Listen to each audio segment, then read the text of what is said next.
Hola comunidad de juegos mentales, ¿cómo estás? Te saluda tu amiga Ari Mier. Te doy la bienvenida a este espacio de lectura y análisis del libro de la Gloria por el Infierno de Alina Hernández. En este video vamos a leer y analizar el capítulo número 2. Una mariposa negra. Principios de los 80s. Yo tenía apenas 4 meses de edad, cuando una mañana Josie y Aline estaban en el garage de la casa despidiendo a Heriberto a punto de marcharse al trabajo.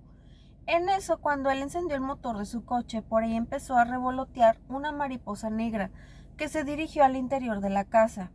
Heriberto agarró una escoba y empezó a perseguirla, mientras que Josie le gritaba: "No, Eri, no la vayas a matar, solo asústala para que se salga". Aline, aunque hay muchas de su infancia que ha borrado de su mente, recuerda perfectamente aquella escena que le impresionó desde el primer momento.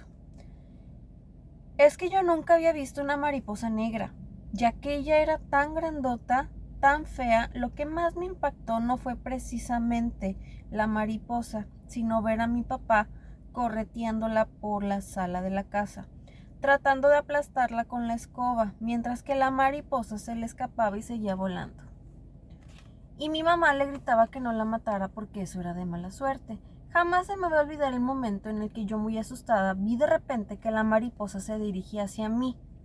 Me eché a correr por la sala y la mariposa parecía que me estaba persiguiendo. Comencé a llorar como desesperada, hasta que mi mamá me cargó y nos metimos a la cocina. Luego, al poco rato, entró mi papá con la mariposa muerta en su mano y la echó al bote de la basura. Es algo que tengo bien presente, como si se tratara de un trauma, yo creo. A partir de entonces, no sé por qué, pero a menudo empecé a tener pesadillas en las que, estando yo en cualquier lugar, de repente veía que salían mariposas negras por todas partes, y también, estando chiquita en mi recámara a oscuras, percibía claramente alguna mariposa negra que, aunque no veía, sí sentía pasar por mi cara. Aterrada me ponía a gritarle a mi papá hasta que él llegaba. Encendía la luz y revisaba el cuarto, porque yo le aseguraba que una mariposa negra andaba por ahí. Es una fijación, lo sé, sin embargo no puedo evitar sentir verdadero horror y asco siempre que veo una mariposa negra, como aquella, como las que incluso ahora de vez en cuando aparecen en mis sueños, y yo siento que se trata de un mal presagio, de un presagio de muerte que dice la gente, y eso me da miedo, mucho miedo. En el capítulo anterior aprendimos, estudiamos y analizamos a una niña hermosa que es protagonista de esta historia, Aline. Una niña extrovertida, inteligente, curiosa, espontánea, diferente a las niñas de su edad. No era una niña común, era una niña diferente, una niña curiosa que no le tenía miedo a nada, una niña valiente que le gustaba explorar, conocer, tanto así que no le tenía miedo a nada, a nada me refiero a nada. Era una niña que no le tenía miedo a nada. Ella se sentía protegida por su príncipe. Su papá Heriberto. Aprendimos en el capítulo 1 que no le tenía miedo a los insectos. De hecho, hasta los coleccionaba, los guardaba en una cajita. En este caso, en el capítulo 2, ¿por qué se asusta con la mariposa negra? ¿Por qué sale corriendo? No sé si recuerdas que nuestras abuelitas siempre nos decían: si aparece un gato negro, un animal color negro, animal el que sea, puede ser perro, gato, mariposa, lo que sea. Si aparece algo color negro, un animal negro, es de mala suerte. ¿Sí o no? Es lo que nos decían nuestras abuelitas. Si ves pasar un gato negro, es de mala suerte. 7 años de mala suerte. Si ves una mariposa negra, es de mal presagio. No la mates porque es de mala suerte, ¿no? Relacionamos el color negro con mala suerte, mal presagio. Incluso lo relacionamos con la muerte. ¿Por qué? Cuando vas a un velorio, ¿de qué color vas vestido comúnmente? De negro. Al cementerio, ¿de qué color se va uno? De negro.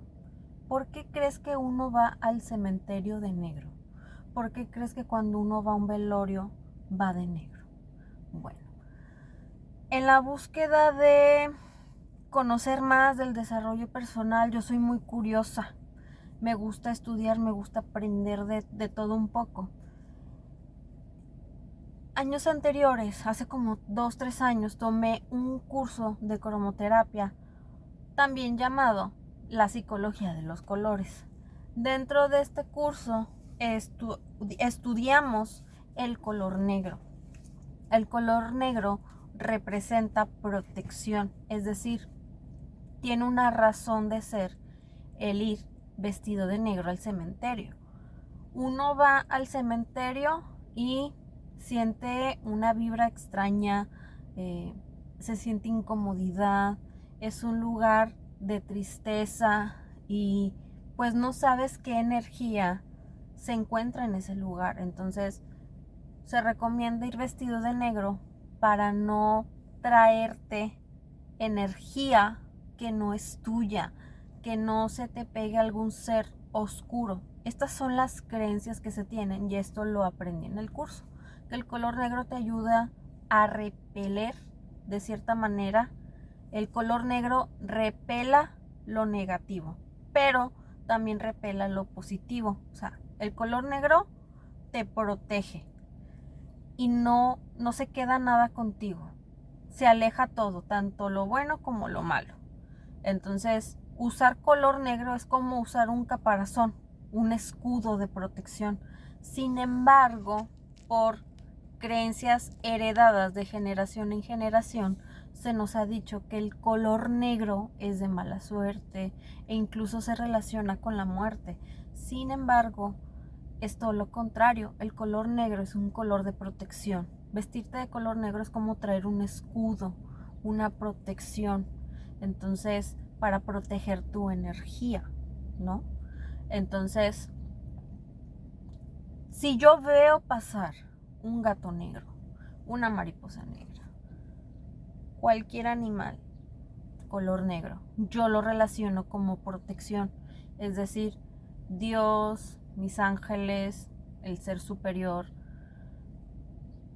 es una señal de que me están protegiendo, de que mis guardianes están conmigo, de que estoy protegida, de que estoy en... Y eso para mí, el color negro para mí representa protección. Si yo veo pasar un gato negro, un perro negro e incluso una mariposa negra, para mí representa protección de mis ángeles, de Dios.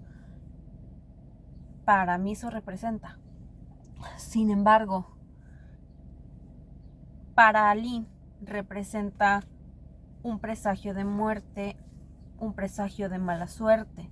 Entonces, ¿cómo de ser una niña extrovertida que no le tenía miedo a nada porque se asusta con una mariposa negra? ¿Por qué crees? Esa mariposa negra, Aline lo interpretó como algo va a pasar. Es su intuición. Al ver la mariposa negra, Aline al ver la mariposa negra se alarmó, se asustó. ¿Por qué? Porque su intuición, su mente inconsciente le avisó, alerta, cuidado, algo va a pasar, cuídense. Fue como un mensaje de Dios, de la Virgen, del Dios que ella cree, de su guardián, de su ángel. Fue una señal, fue un mensaje de esos seres que la cuidan, de que algo va a pasar. Todos tenemos una intuición, esa voz que te dice vámonos, aquí nos están maltratando, esto no me gusta, o sabes qué, si le creo, vamos a darle para adelante. Entonces, Aline era una niña muy intuitiva, conectada con su voz interior, con esa voz que le avisaba, sí, déjame voy, agarro los animalitos, al cabo que no pasa nada, pero la mariposa negra, no me gusta. No me gusta, ¿por qué? Porque no me gusta. Algo pasa que no me gusta, lo repelo, me alejo, busco ayuda, busco a mi papá para que me apoye. Entonces para Aline era un mensaje de que algo iba a pasar. Pero como una niña de 6, 7, 8 años, pues no le puedes pedir inteligencia emocional. Ella pues manifestó esa emoción, esa intuición, pues con miedo. Lo que hace una niña normal a esa edad, que no tiene esta gestión emocional. Sin embargo, te vuelvo a mencionar, Aline no era una niña común y corriente, era una niña muy despierta, pero a su vez muy intuitiva, muy inteligente, muy astuta, muy inteligente. Vamos a continuar. Según Josie, después de aquel incidente de la mariposa negra, Aline cambió. Dejó de ser la niña alegre, traviesa y ocurrente que había sido, al menos durante unos días. Tanto Josie como Heriberto notaron ese cambio tan radical. Pensaron que se le pasaría pronto, pero luego empezaron a preocuparse, porque cada noche se repetía la misma escena. Aline ya en su cama comenzaba a berrear como loca y le gritaba a su papá que la mariposa negra andaba por ahí. La única solución que encontraron fue que la niña durmiera con ellos en su cama, en medio de los dos, y con una lámpara encendida. Lo que más preocupaba era que Josie, la que más preocupada estaba era Josie, porque tal como lo recuerda, a partir de entonces empezaron a suceder cosas extrañas, a las que al principio no quiso darles demasiada importancia, tal como ella lo relata. Es decir, desde que Aline vio esa mariposa negra ya no fue la misma por unos días. ¿Por qué? Porque ella estaba presintiendo algo. Es que algo va a pasar, es que no me gusta, tengo que estar alerta. Algo, su intuición le dijo que algo iba a pasar. Por eso ella se asustó al ver la mariposa negra. Y tal vez a lo mejor escuchó una plática. Esto es mi percepción, es mi interpretación. Que una mariposa negra es de mal presagio, es un presagio de muerte. Y si ella lo escuchó, pues obviamente una niña normal a su edad se va a asustar. Te digo porque esto yo lo llegué a escuchar de mi abuelita y de mi bisabuela. O sea, cuando ellas platicaban, porque yo antes iba con mi abuelita, la acompañaba a visitar a mi bisabuela y se tenían estas creencias de que no, si ves un gato negro es de mala suerte, si ves una mariposa negra es de mal presagio. De hecho, yo me acuerdo que estábamos en casa de mi abuelita, de mi bisabuela, perdón, y en eso pasó un gato negro. Ay, déjame lo asusto porque los gatos negros son de mala suerte, son 7 años de mala suerte. Son creencias que se tenían. Entonces, yo ahorita me estoy acordando precisamente. Entonces, obviamente, yo me metía a la casa de mi bisabuela. Yo decía, ay, no, un gato es de mala suerte. No puedo convivir con él. Y pues me asustaba y me iba corriendo. Pero pues ya después yo seguía con mi vida. En cambio, desde niña es muy intuitiva. Ella lo ha dicho en entrevistas, que percibe que van a pasar ciertas situaciones y llegan a pasar. Entonces Aline ya traía este don, por así decirlo, desde niña. Unos días después del incidente de la mariposa negra, me encontraba sentada en mi cama, junto a la cunita donde se encontraba dormidita Yoyo, apenas de 5 meses. Estaba tejiéndole una chambrita, cuando en eso escuché ruidos en la sala. Era muy temprano como para que Heriberto hubiera llegado del trabajo, y Aline estaba en casa de mi hermana. Un poco asustada y nerviosa, me asomé a la sala, al comedor, a la cocina, y no vi a nadie. En eso, cuando iba de nuevo a mi recámara, que se me atraviesa un gato negro, que me pegó tremendo susto. Sí, un gato negro, que sabrá Dios de dónde salió, y que se había metido a la casa. Abrí la puerta y a escobazos como pude logré sacarlo. Se me hizo extraño. Si las ventanas y la puerta de entrada estaban cerradas, ¿por dónde se había metido? Nunca lo supe. En ese preciso momento, cuando acababa de sacarlo, escuché que Yoyo estaba llorando. Fui con ella. Ya le tocaba su comida. Y mientras la amamantaba, no pude quitar de mi mente la imagen del gato que relacioné con la mariposa negra, que también había aparecido 2 días antes. Yo sabía que un gato negro, al igual que una mariposa del mismo color, era como un presagio de muerte, de algo malo. Un escalofrío espantoso me recorrió todo el cuerpo y sentí mucho miedo, un presentimiento horrible. De inmediato quise apartar de mi mente, hasta que me sentí culpable de todo lo que estaba sucediendo. A la pobrecita de Aline con sus pesadillas y alucinaciones. Yo siempre había sido muy supersticiosa y pensé que a lo mejor le estaba contagiando a mi hija esas ideas, esos miedos. Sí, que de alguna manera se los estaba transmitiendo. Empecé a preocuparme. Algo raro estaba sucediendo, pero no sabía de qué se trataba. Lo que hice en cuanto terminé de amamantar a Yoyo fue ponerme a rezar el rosario pidiéndole a Dios y a la Virgen que nos cuidaran, que nos ayudaran, porque estaban pasando cosas muy extrañas y yo seguía con presentimientos muy raros.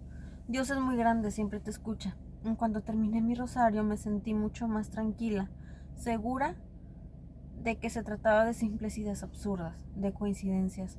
Todo estaba bien, lo de Aline se le pasaría. Pronto volvería a ser la misma. Ya anochecito, como a las 8, llegó Heriberto con Aline y me sentí muy contenta porque la vi igual que antes, contándome que había estado jugando con sus primos, que habían hecho pasteles de lodo y que luego ella se había casado con Toño, un vecinito que le gustaba mucho, y que los demás niños les habían aventado arroz y toda la cosa.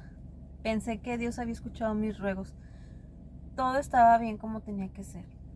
O sea, era una niña coqueta, despierta, intuitiva, inteligente, brillante, astuta, valiente, curiosa.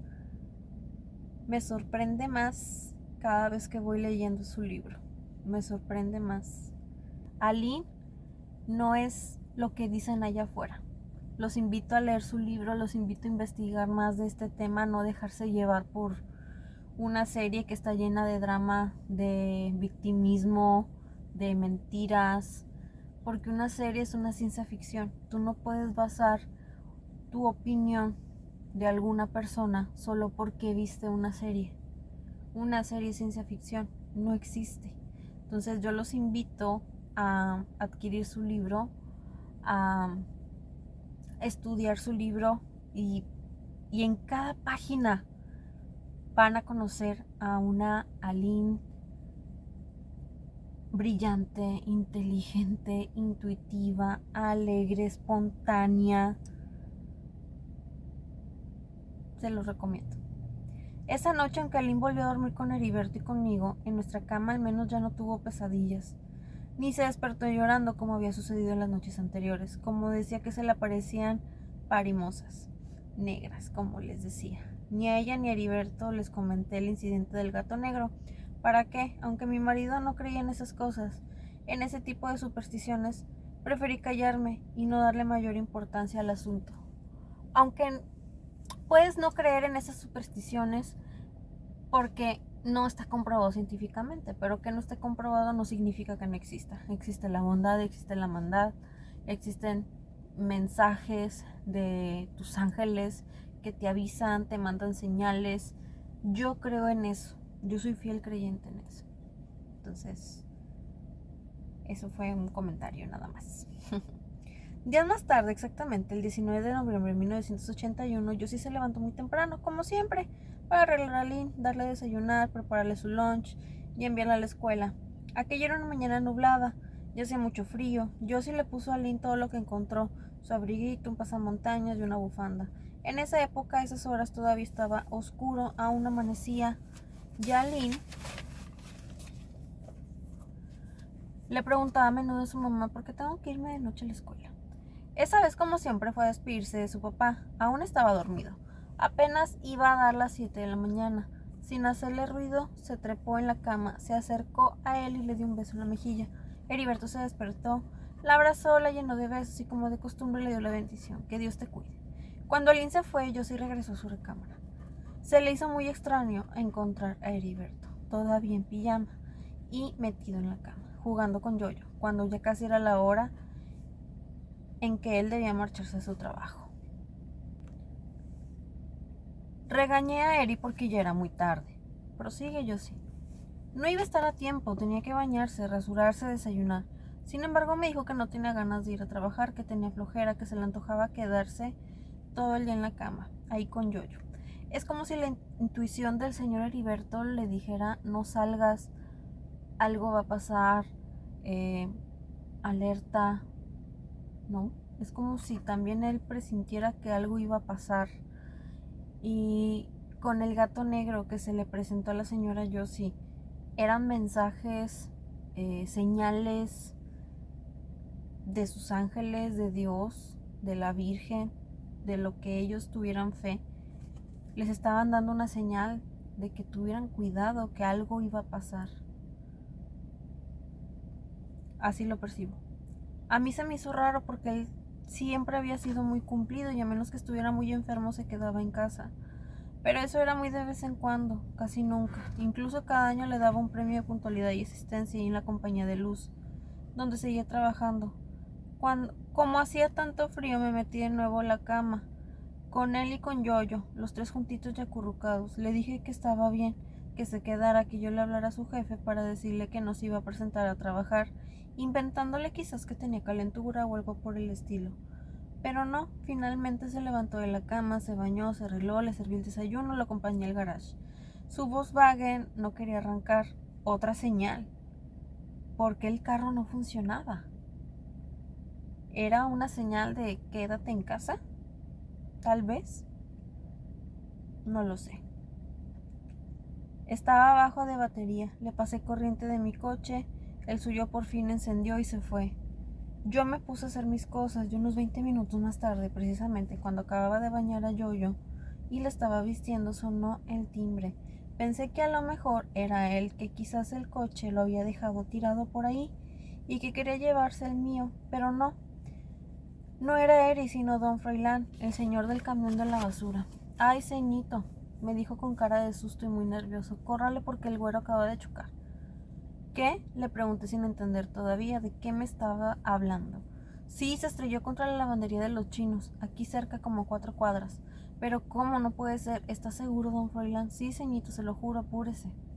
Me entró en pánico, más que nada por la cara que tenía don Froilán, en que me dijo todo. No me pude dominar, se apoderaron de mí los nervios, la desesperación y me puse a llorar como loca, sin saber qué hacer. Tenía a Yoyo arriba, no podía dejarla sola. Subí a mi recámara, terminé de vestir a la niña, me puse lo primero que encontré y aún sin parar de llorar fui a tocarle a la vecina para pedirle ayuda. La vecina se quedó con Yoyo y luego me subí a mi coche rumbo a la calle donde se encontraba la lavandería que me había dicho don Froilán. En el camino me puse a rezar pidiéndole a Dios que se tratara de una equivocación, o ya de perdido, que hubiera sido un choque común y corriente, que Eri estuviera bien, que no le hubiera pasado nada. Cuando por fin llegué al lugar del accidente, casi me muero. Lo primero que vi fue una ambulancia de la Cruz Roja, una patrulla, una bola de gente y el Volkswagen de Eri deshecho como acordeón, estampado en la lavandería. Pero a él no lo veía por ningún lado, y yo gritando y llorando como desesperada. Me acerqué a la ambulancia cuando precisamente lo estaba subiendo en una camilla. Cuando por fin lo vi, no saben qué impresión, era una masa de sangre. Mientras lo subían a la ambulancia, un policía trató de tranquilizarme, mientras que un señor que estaba ahí me dijo que él había presenciado el choque, que otro coche más grande, según él, de unos judiciales, porque ni placas traía, que venía con exceso de velocidad, se fue sobre el de mi marido, estampándolo como contra la lavandería. Según me contó, el impacto fue tan fuerte que Heriberto se salió de su coche y se golpeó contra un poste y la banqueta. El tipo que manejó el otro auto se dio la fuga. Ese accidente fue todo un misterio, se hicieron 1000 conjeturas, pero jamás se supo a ciencia cierta qué fue lo que pasó, cómo sucedieron las cosas, y menos dónde estaba el culpable, el que iba conduciendo el otro coche. Me fui a la ambulancia con Eri y a pesar de cómo se encontraba, todavía no perdía el sentido. Estaba como en shock, no recordaba lo que había sucedido. Nunca lo recordó. Desconcertado, muy asustado, me preguntaba insistentemente qué era lo que había pasado, dónde estaba, a dónde íbamos, mientras que yo veía que le salía la sangre por todos lados, hasta de los guantes que usaba para manejar y que traía puestos. Y a mí, que se me partía el alma nada más de verlo, haciéndomela fuerte, tratando de calmarlo, mientras que por dentro me morí del miedo, de la angustia. El trayecto al centro médico a donde finalmente lo llevaron se me hizo eterno, horrible. A nadie, ni siquiera, ni a mi peor enemigo, le desearía esa experiencia tan espantosa. Lo que nunca se me va a olvidar, ni tampoco voy a perdonarle al chofer que conducía la ambulancia, fue que en vez de irse directo al centro médico, detuvo la ambulancia en una calle y junto con otro de los enfermeros se bajó para avisarle a alguien, sabrá Dios quién, que esa noche iba a haber un partido de fútbol.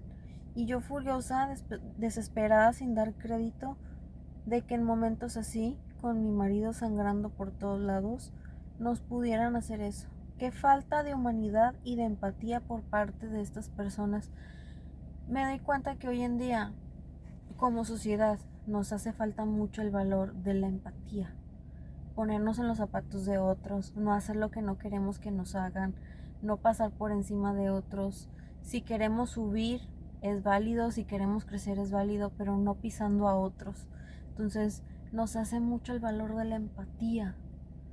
No hacer lo que no queremos que nos hagan. Imagínate la impotencia que sintió la señora Josie al ver este escenario donde las personas que van conduciendo la ambulancia todavía se bajen y se pongan de acuerdo para ir a ver un partido de fútbol. ¿De qué me estás hablando? Qué falta de empatía. Y esto fue en los 80s, pero lamentablemente hoy, en pleno año 2025, nos topamos con gente así, que no tiene empatía, cero empatía ni responsabilidad afectiva. Como sociedad nos hacen falta dosis de amor propio, dosis de empatía, de responsabilidad afectiva. Tendríamos un mundo mejor, definitivamente.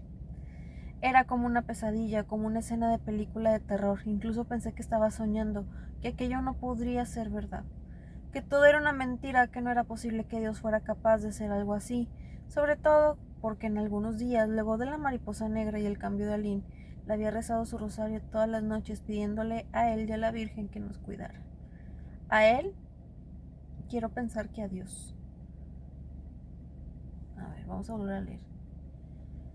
Era como una pesadilla, como una escena de película de terror. Incluso pensé que estaba soñando, que aquello no podía ser verdad, que todo era una mentira, que no era posible que Dios fuera capaz de hacernos algo así.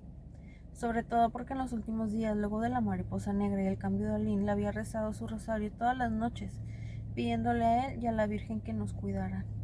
En ese momento, ahí en la ambulancia, ya ni rezar podía, me estaba volviendo loca y la desesperación. Sentía que en cualquier momento era yo la que me iba a morir. No podía soportar tener a Heriberto junto a mí, en el estado en el que se encontraba, sin poderlo ayudar, mientras que los minutos seguían transcurriendo y yo sentía en cualquier momento se me iba a ir, que me iba a dejar sola con mis hijas. Josie no pudo más, tal como me lo temía. Mientras revivía aquella tragedia, se soltó llorando y yo no sabía cómo tranquilizarla. No sabía qué decirle, y mientras ella se secaba las lágrimas con un Kleenex y luego se sonaba, yo me preguntaba qué tanto derecho tenía a preguntar y a preguntar cosas, a husmear en el pasado en recuerdos tan dolorosos. La dulce Josie, una señora cuarentona, rubia, siempre sonriente y afable, de pronto se desplomaba, y a mí se me partía el alma al escucharla, más aún al verla como la vi en ese momento, víctima de esos recuerdos. Ya en el centro médico, yo solita, sin haber tenido tiempo ni siquiera para avisarle a mis papás y a mis hermanos, a la familia de Heriberto. Más bien, como que todo se me borró en esos momentos, como que me olvidé del mundo, hasta de mis hijas. Lo que más anhelaba era que los médicos salieran y me dijeran que a pesar de todo él estaba bien, que se iba a recuperar. Como a pesar de esta prueba tan desgarradora, como a pesar de todo, con miedo, con ese cóctel de emociones que sentía la señora Josie, se tomó de valor, no le quedó de otra, agarró valor y estuvo ahí al 100% con su esposo. Aún estando asustada, porque aquí no lo dice, ni siquiera le pude marcar a mi familia, a la familia de Heriberto, a nuestros amigos, o sea, no se acordaba ni de sus hijas. Lo único que ella quería es que su esposo estuviera bien, estuviera fuera de peligro. Sin embargo, en shock, con esa montaña rusa de emociones, tomó valentía y estuvo ahí con su marido. Al ver esa desgarradora escena de ver a tu ser querido y la impotencia de no poderlo ayudar, sin embargo, tomó coraje, valentía, fortaleza y vámonos al hospital y todo va a estar bien y vamos a echarle ganas. Ahora entiendo por qué Aline es así, porque es tan valiente cada vez que le escuchan las entrevistas y habla con una seguridad. O sea, aunque ella ha dicho en entrevistas, es que hablo con miedo pero con todo y miedo aquí estoy. Pues ahora veo de dónde lo aprendió, de su madre. Con todo y miedo y con todas esas emociones desgarradoras, estuvo ahí con su esposo. Es muy valiente la señora Josie. Más que buscar un teléfono para llamarle a alguien, se me ocurrió hablar con Dios en voz baja para pedirle de nuevo que no nos desamparara, que nos hiciera un milagro. Muy en el fondo sentí que así sería, que ese milagro ocurriría. Eso me hizo sentir mejor cuando en eso, mientras yo rezaba en voz baja, una señora se me acercó, se sentó a mi lado y me preguntó por qué no iba al baño a lavarme las manos. Hasta en ese momento me di cuenta que no solo tenía manchas de sangre, sino toda mi ropa. Y cuando me dirigí al baño acompañada de la señora, salieron 2 médicos y me preguntaron si yo era la hija de Heriberto. Les respondí que no, que era su esposa.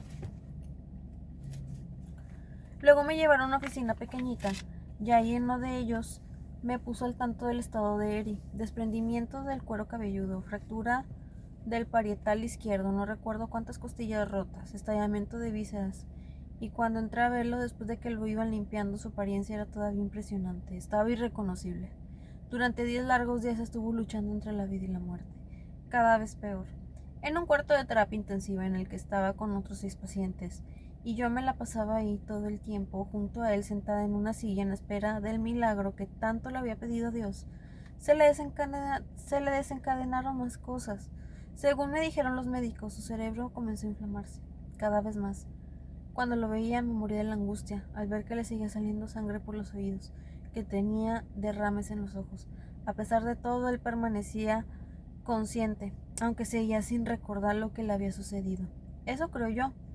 Prefirió borrarlo de su mente. Incluso los médicos estaban asombrados de su lucidez, hasta de las bromas que les hacía a los amigos que lo visitaban. Fue horrible. Y para colmo, como no podía estar con mis hijas, ya no podía amamantarla, le vino una infección terrible por el cambio de leche y tuvieron que hacerle una transfusión. Una de mis hermanas, Aurora, me la cuidó esos días, igual que Aline, quien volvió a tener pesadillas y se le pasaba todo el día llorando, preguntando por su papá. No quise decirle lo que sucedía. ¿Cómo le iba a decir? Estaba muy chiquita, menos aún iba a llevarla a ver a Heriberto así como estaba. Yo, dentro de todo, no perdí la fe en Dios y seguí en espera del milagro. Es el milagro que desafortunadamente no llegó. Como la señora Josie, dentro de esta tragedia, no deja de pensar en sus hijas. Es decir, ¿cómo les voy a decir? En este caso yo pues tenía meses de nacida, pero en proteger a las dos, especialmente a Lynn, ¿cómo le voy a decir esto a Lynn? Es una niña. Ella no sabe lo que está pasando. Protegió a sus hijas de esta situación lo más que pudo. Las protegió lo más que pudo. Entonces, aún dentro de su dolor, no dejó de pensar en sus hijas. Y esto lo menciono porque la señora Josie ha sido muy señalada desde los años 90 y al día de hoy. La siguen señalando, es que porque no cuidaste a tu hija, es que porque la vendiste, la regalaste, la dejaste en manos de un psicópata integrado, como si fuera tan fácil detectar un psicópata en tu vida. Un psicópata no llega con la cara de diablo, llega con cara de ángel. Entonces, ojalá fuera tan fácil detectar un psicópata integrado, sobre todo un pederasta como lo era Andrade. Entonces, la señora Josie al día de hoy ha hecho lo que cualquier madre hace por sus hijos: amarlos, protegerlos, cuidarlos en la medida de sus posibilidades. Y un padre o una madre no es perfecto, sin embargo, hacemos lo mejor que podemos con las herramientas que tenemos.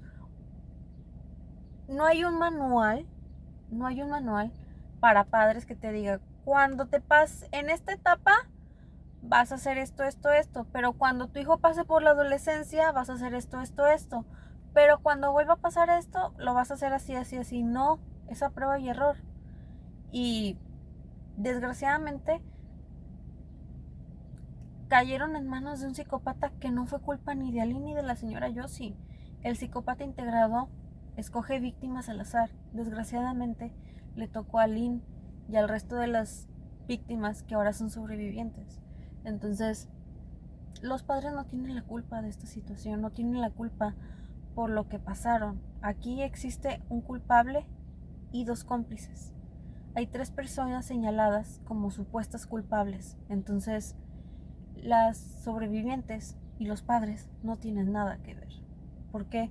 Porque yo aquí veo una madre preocupada por su esposo, que quiere que salga adelante, espera que pueda salir victorioso de esta prueba, y a su vez no le comenta a sus hijas, no porque no quiera, sino por protegerlas, especialmente a Aline, que era una niña. Nunca dejó de pensar en sus hijas. Pero sé que Dios escuchó mis ruegos, que estuvo conmigo, aunque entonces no lo comprendí así. De otra forma, ¿cómo pude soportar todo aquello? Desde el momento en que don Froilán me dio la noticia, luego cuando llegué al lugar del accidente, cuando vi a Heriberto bañado en sangre, el trayecto de ambulancia hacia el centro médico, los largos días de espera, de verdadera pesadilla. ¿Cómo pude soportar eso?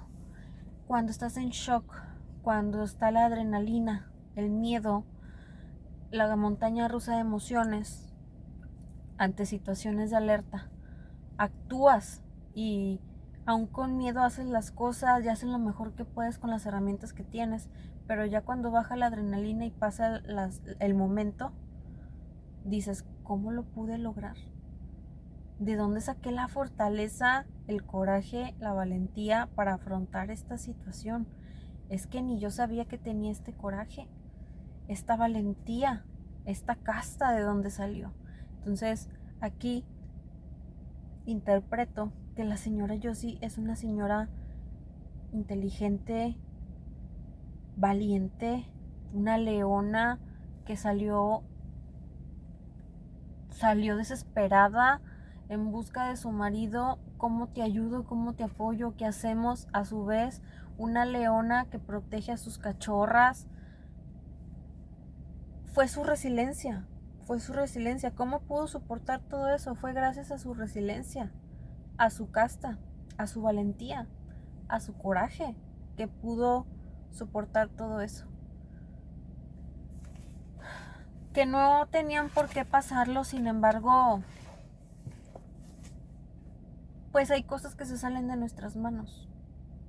Desgraciadamente le tocó vivir esta situación y otras más situaciones que más adelante iremos aprendiendo en este libro. No solo estaremos conociendo a Aline, estaremos conociendo a una madre guerrera, protectora, que cuidó a su hija como una leona. Entonces, este es un libro muy interesante, que no solo nosotras como mujeres debemos leer, sino también nuestras hijas. Los hombres también, porque hoy en día también los hombres corren el mismo peligro. Pero este es un libro también para el público en general. Es un libro muy completo, es un libro de estudio. No me voy a cansar de decirlo. Este es un libro de estudio, es un libro de una denuncia pública, de aprendizaje. Aprendes mucho con este libro. Una noche, como a las 3 de la madrugada, estaba media dormida en la silla en la que siempre me quedaba junto en la cama de Heriberto, siendo fiel e incondicional. En eso, no sé por qué, me desperté. El cuarto estaba casi a oscuras, iluminado apenas por una de esas lámparas nocturnas de luz muy tenue. Había un silencio sepulcral. Solo se escuchaban el gorgoreo de 2 o 3 pacientes a los que les habían hecho la traqueotomía, el ruido de los tanques de oxígeno, de los electrocardiógrafos, y en eso uno de esos pacientes que estaba en la cama de enfrente se enderezó, se sentó y se me quedó viendo. Era como una calaquita, todo chupado, y con los ojos saltones, muy demacrado, pálido, prácticamente un vegetal, con una apariencia impresionante. Supuse que se trataría de un anciano de unos 70 años, que seguramente también Habría sufrido algún accidente y por lo mismo había quedado mal de la cabeza. Ya antes lo había visto así, pero siempre estaba acostado y dormido. Esta fue la primera vez que lo vi despierto, ese anciano que no me despegaba la vista en ningún momento. Pero tampoco me decía nada, solo me observaba fijamente. Estaba conmovido. Jamás voy a olvidar esa mirada de tristeza y dolor, con la que a lo mejor quería pedirme que lo ayudara. Pero ¿cómo? ¿Qué podía hacer yo? Curiosamente, ninguna enfermera andaba por ahí. Heriberto seguía dormido. Yo traté de hacer lo mismo, pero no pude, siempre lo intenté. Sentí la mirada de aquel hombre clavada en mí. Abría los ojos y si él me seguía viendo, sin decirme nada. Mi miedo fue en un momento hasta que yo, ya con las 5 de la mañana, entra al cuarto una muchacha muy bonita de unos 27 años, a la que yo antes había visto ahí, con ese paciente que tanto me impresionaba. Al advertir mi presencia, me sonrió y en voz baja me dijo buenas noches.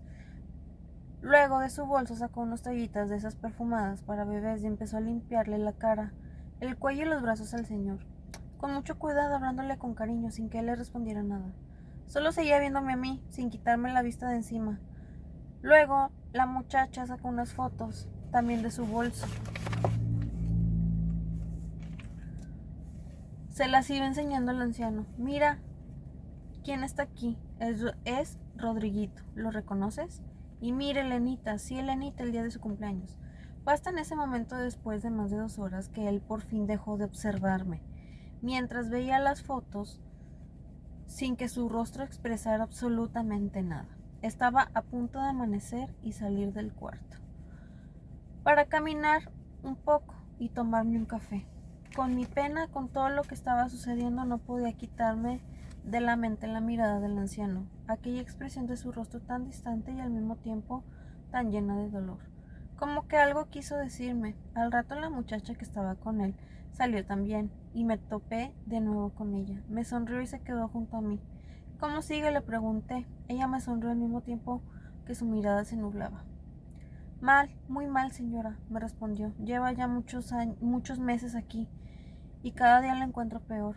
En eso se soltó llorando. Me identifiqué tanto con ella, con ese llanto que me contagió, y al mismo tiempo pensé, ¿y si Heriberto también tiene que pasar aquí meses y meses? Hay que tener fe en Dios, le aconsejé. Mi esposo está mal, pero yo no pierdo las esperanzas. ¿Es tu abuelito ese señor? La muchacha, después de haber sacado las lágrimas, me miró desconcertada. No, no es mi abuelito, es mi marido, tiene apenas 33 años. Me quedé fría ante tal respuesta. No recuerdo qué más le dije para tratar de reconfortarla. Durante todo ese día no dejé de pensar en ella, en su marido, 33 años, pero sí, parecía un anciano. En una iglesia cerca del centro médico fui una vez más a hablar con Dios, ya no tanto para recordarle el milagro que le había pedido, sino para decirle que si Heriberto iba a quedar así como ese señor que había visto, que mejor se lo llevara esa misma tarde. A punto de caer la noche, de nuevo el cuarto del hospital, de repente Eri me hizo una seña para que me acercara a él. Me tomó de la mano, cerró los ojos y tranquilamente me pidió que fuera fuerte, que cuidara a Lin y a Yoyo, que nunca las dejara. Me asusté muchísimo cuando me dijo eso. Presentí que el final estaba cerca, que él se estaba despidiendo. No me soltaba la mano y luego como que empezó a jugar con mi argolla de matrimonio, como que me la quería quitar, mientras que, aún con los ojos cerrados, me decía que estaba viendo un jardín muy bonito, lleno de luz, con flores y plantas por todos lados, y que ahí había un señor muy alto, todo vestido de blanco, que le abría sus brazos. Luego respiró hondo y más tranquilo aún empezó a repetir varias veces: es que ya me voy, es que ya me voy. Hasta que ya no habló más, se quedó como dormido, inconsciente. Muy alarmada llamé a los médicos. Llegaron, lo revisaron, se lo llevaron a la otra sala. Pensé que ya había muerto, pero no, todavía no. Uno de los médicos me dijo que le había dado un paro cardíaco, pero ya lo habían revivido. Sin embargo, ya jamás volvió en sí. Quedó en estado de coma y 2 días después, el 29 de noviembre de ese año, finalmente falleció. Fíjate, cuando tenemos un familiar o un ser querido en el hospital, está muy grave porque tuvo un accidente, como fue en el caso del señor Heriberto, o porque tiene alguna enfermedad terminal, o como el señor compañero de cuarto del señor Eri, que no sé qué enfermedad tenía, pero que tenía una apariencia de un señor de 70 años y era un hombre de 33 años. Cuando tenemos un familiar en el hospital, humanamente nosotros queremos que se recupere, obviamente. Cuando le pedimos a Dios, al universo, a los ángeles, en lo que tú tengas fe, haces una oración por esa persona, pues le mandas energía positiva, energía bonita, ¿no? Sin embargo, esperamos que esa persona se recupere, que vuelva a ser la misma persona que era antes y que todo vuelva a ser a la normalidad. Sin embargo, cuando pedimos por la salud de esa persona, siempre pedimos que se mejore, que se recupere, que esté mejor, que regrese a casa y continuar con nuestra vida como siempre. Pero nunca hacemos esta petición. Pero si va a estar grave, pero si va a estar vivo por meses, años, pero ese tiempo va a estar sufriendo, mejor llévatelo, como la señora Yossi. ¿Sabes qué, Dios? Llévatelo. O sea, aquí la señora Yossi, a pesar que es su esposo, que es madre joven, con 2 niñas chiquitas, 6, 7 años y una bebita, pensó en su esposo. Dios, si es mejor para Heriberto que te lo lleves, llévatelo, no lo quiero ver sufrir. Entonces, ese es el amor verdadero. Aunque él no esté conmigo, aunque se tenga que ir de este plano terrenal, no lo quiero ver sufrir. ¿Por qué? Porque si yo me pongo en un plan egoísta de que a fuerza quiero que esté vivo, a fuerza quiero que esté bien, aunque esté enfermo, aunque se vaya deteriorando, aunque sufra en ese lapso, pero yo lo quiero vivo porque lo necesito, entonces no estás pidiendo por amor, estás pidiendo por necesidad, porque lo necesitas. Entonces el verdadero amor es, aunque no estés a mi lado, te dejo ir porque no quiero verte sufrir, no quiero verte así. Entonces es como si... Esto es algo que yo percibo, interpreto del libro, ¿no? Llevándolo a un plano espiritual, si quieres verlo así. Interpreto que Dios le puso este escenario a Yossi. Cuando el señor de 33 años, con apariencia de 70 años, se le quedaba viendo, la miraba fijamente, no le decía nada, pero la veía, era como... Es como si Dios o el ser en la que la señora Yossi tenía fe le mostrara, mira, si mantenemos más tiempo con vida Heriberto, muy probablemente este puede ser su panorama. Entonces, esto es lo que tú quieres para ti, esto es lo que tú quieres para él, porque va a ser difícil tanto para ti como para él, pero va a ser más difícil para él, porque él va a sufrir y él va a seguir estando en vida de cierta manera, atrasar lo que va a pasar, lo que ya está destinado a pasar por ti. ¿En serio esto es lo que quieres? ¿Quieres que él siga con vida? Que dure meses, años, pero va a estar en este estado muy probablemente. ¿Eso es lo que quieres para él? Entonces la señora Yossi como que siempre fue una mujer, como que es una mujer actualmente, es una mujer muy intuitiva, como muy despierta, como atenta a las señales, o sea, no las pasa desapercibidas, va a decir, ¿y si este es el panorama que le espera Heriberto? Porque cambió la petición, o sea, al principio que decía, hazme el milagrito, Dios, por favor, que se mejore, que se recupere, que regrese con nosotros a casa, con nuestras hijas, pero al platicar con esta mujer de 27 años, que era esposa del señor de 33 años con apariencia de 70 años, vio otra perspectiva de la historia, que no solo estaba sufriendo el paciente, sino también su esposa de 27 años. Entonces, aquí ya cambia el panorama. Ya yo sí interpreto que ella ve la situación desde otro punto de vista. Es decir, ¿sabes? Y cambia la petición. Dios, si este es el panorama que Heriberto le espera, mejor llévatelo. No lo quiero ver sufrir. ¿Por qué? Porque lo amo. Quiero que esté con nosotros, quiero que esté con nuestra familia, que sigamos construyendo nuestra familia juntos. Pero si él va a sufrir, mejor llévatelo. Es el mayor acto de amor que uno puede hacer. Soltar, dejar ir a la persona. Ese es el verdadero acto de amor. Te amo, pero no quiero verte sufrir. Soltar a una persona que amas es el mayor acto de amor que uno puede hacer. No aferrarse a nadie, no aferrarse a las cosas. Si tú amas verdaderamente a una persona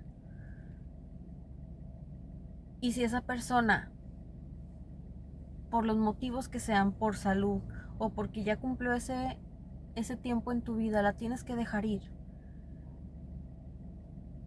Aunque no te guste, aunque estés en contra de lo que Dios, de la voluntad de Dios, sueltas porque es un acto de amor. Y esto es lo que Josie nos enseña aquí en este libro. Josie con sus palabras nos enseña: si mi esposo va a estar así, no lo quiero ver sufrir. Te lo entrego, Dios. Fue un acto de amor entregar a tu ser querido en manos de Dios en contra de tu voluntad, pero por amor a tu pareja, por amor a no quererlo ver sufrir, Dios te lo entregó. Qué mayor acto de amor, en serio. Este libro ha tocado mucho mi corazón. Me quise morir yo también cuando me dieron la noticia. Heriberto, el amor de mi vida, con el que había sido tan feliz, ya no iba a estar conmigo, con nuestras hijas, con Aline y con Yoyo. Después de aquellos 10 días de angustia y miedo, de tanta pesadilla, no sé de dónde saqué fuerzas cuando fui a mi casa para cambiarme, para ponerme un vestido negro. Allí estaba Aline sentadita en la escalera junto con Rosa Berta, su muñeca. Aunque no le había dicho la verdad, la gravedad de su papá, los pormenores del accidente ni nada. Ella como que lo presintió siempre. Y cuando me vio llegar con los ojos inflamados de tanto llorar, a pesar de que traía unos lentes oscuros, una vez más me preguntó por su papá: ¿cuándo va a venir? Y a mí ya no me quedó más remedio que responder: tu papito siempre va a estar con nosotras, Aline, siempre. Aunque ya no lo veamos, aunque ya no esté aquí. Ahora es un angelito, está en el cielo, desde ahí nos va a cuidar. Su reacción me desconcertó. Al principio, como que se lo tomó con calma y se quedó pensativa, como tratando de asimilar lo que le acababa de decir, mientras yo trataba de hacérmela fuerte para no llorar, para no alarmarla. Entonces ya no me va a traer chocolates, ni nusitas, ni paletas Mimi, y ya tampoco me va a llevar al fútbol ni a su trabajo. No, hija, ya no. Entonces sí, ya no pude controlar el llanto. Abracé a Lynn y ella también se soltó llorando. Tenerla así entre mis brazos, tan chiquita, lloré y lloré. Eso fue lo que me dio fuerzas para soportar lo que estaba padeciendo. El dolor, la impotencia y sobre todo darme cuenta que esas hijas eran lo mejor que Heriberto me había dejado. Esas niñas tan chiquitas que ahora solo me tenían a mí y no podía fallarles, no en esos momentos en que más me necesitaban. Y luego el sepelio, la funeraria llena de gente, no sé de dónde salió tanta. Amigos, familiares de Eric que yo ni conocía. Jamás he visto tantos hombres llorando al mismo tiempo. Eso no se me va a olvidar. Como tampoco el momento en que mi papá se acercó, a mí me abrazó muy fuerte y en voz baja me pidió perdón. En medio de la tormenta, de la tristeza, del duelo, llega el papá de la señora Josie. Hija, perdóname, aquí estoy yo para cuidarte, protegerte no solo a ti, sino a tus hijas. Entonces, qué maravilloso momento. Y un abrazo en esos momentos te reconforta la vida. Entonces, un abrazo va acompañado de oxitocina. Te da bienestar, calma, serenidad. Y más si viene de un ser querido tuyo, de alguien ha llegado a ti como papá o mamá. Entonces, por otro lado, está Aline. Cuando recibe la noticia por parte de su mamá, Aline pregunta por su papá: ¿y mi papá cuándo va a llegar? Y Josie le comenta: tu papá está en el cielo, ya no va a venir, pero nos va a cuidar desde el cielo.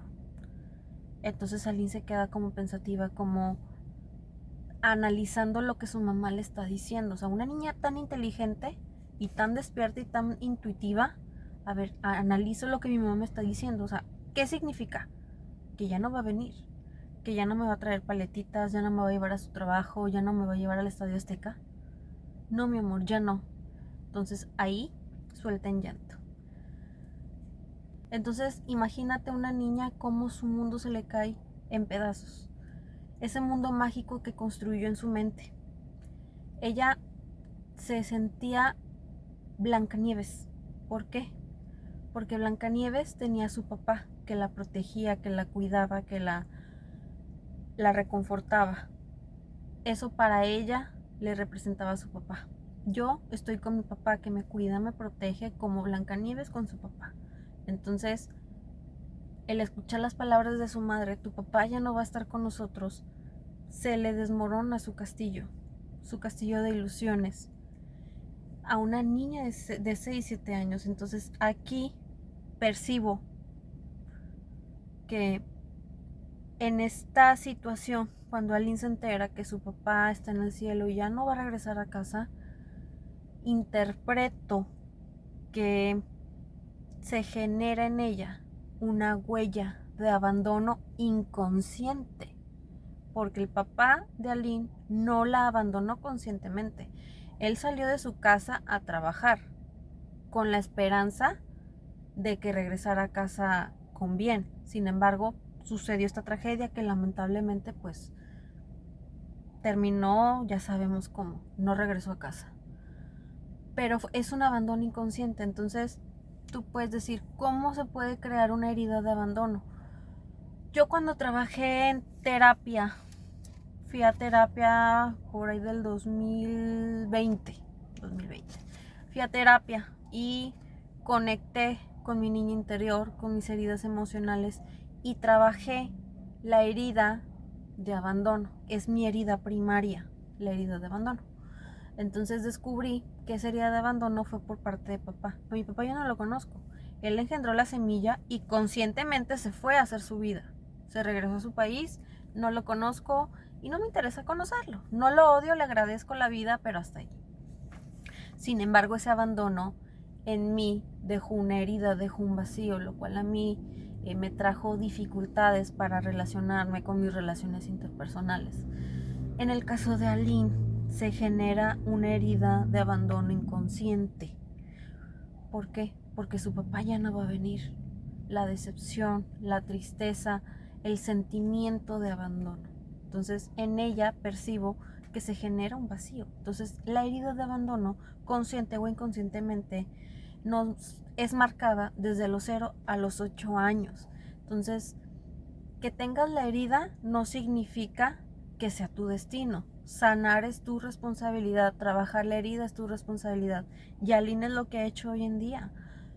De hecho, ella desde muy chiquita, desde muy joven ha ido a terapia, y más adelante en los capítulos lo vamos a descubrir cómo ella, a raíz de toda esta situación que pasó, que cayó en esta red coercitiva, pues fue a terapia, atendió sus heridas, conectó con su niña interior, y hoy nos damos cuenta que es una mujer que se ha hecho responsable de sí misma, de heridas que no han sido su culpa, pero pues como las heridas ya son tuyas, sanar es tu responsabilidad. Entonces, Aline es una mujer que se ha hecho responsable de su niña interior, de abrazarla, de cuidarla, de protegerla y decir, ok, papá no está, pero aquí estoy yo para cuidarte. Yo te cuido, yo te protejo, yo salgo al rescate por ti, no estás sola, me tienes a mí. Ahora yo soy tu mamá, yo te voy a cuidar como si fueras mi hija.